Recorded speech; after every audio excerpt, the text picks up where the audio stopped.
কেন উত্তরবঙ্গে এই বিপর্যয়? অতিবৃষ্টি, সিকিম ভুটান থেকে জল ছাড়ার কারণে এই পরিস্থিতি বলে প্রশাসন মনে করছে।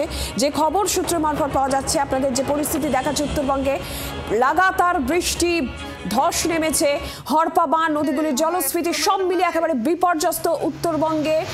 অতিবৃষ্টি, সিকিম ভুটান থেকে জল ছাড়ার কারণে এই পরিস্থিতি, প্রশাসন এমনটাই মনে করছে বলে সূত্রের খবর। বিস্তারিত জানাবেন শ্রেয়সী গঙ্গোপাধ্যায়, রয়েছেন টেলিফোন লাইনের প্রতিনিধি। শ্রেয়সী, কি খবর রয়েছে? দেখো, যে পরিস্থিতি তৈরি হয়েছে, কার্যত উত্তরবঙ্গে প্রায় একাধিক জেলা জুড়ে যে পরিস্থিতি তৈরি হয়েছে, সেক্ষেত্রে যেটা মনে করা হচ্ছে যে প্রাথমিকভাবে যে তথ্য পাওয়া যাচ্ছে প্রশাসনিক স্তরে, সেটা মনে করা হচ্ছে যে এক্ষেত্রে একদিকে তো রয়েছে অতিবৃষ্টি, অন্যদিকে সিকিম এবং ভুটানের যে নদীগুলো, সেই নদীগুলোর যে জল ছাড়া, সেই সামগ্রিক সমস্ত কিছু নিরিখেই কিন্তু কার্যত এই পরিস্থিতি তৈরি হয়েছে, এমনটাই কিন্তু প্রশাসন সূত্রে মনে করছেন তারা, এমনটাই জানা যাচ্ছে।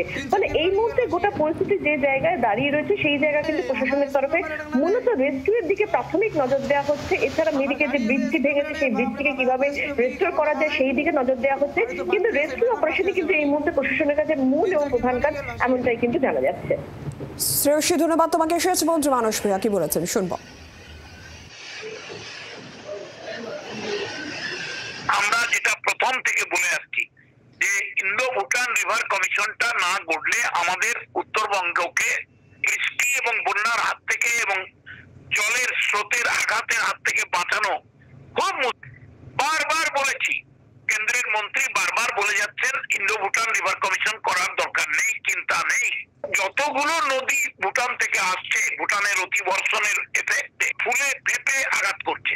বালাসন নদী আসছে দার্জিলিং এর পাহাড় থেকে, তিস্তা আসছে সিকিম থেকে।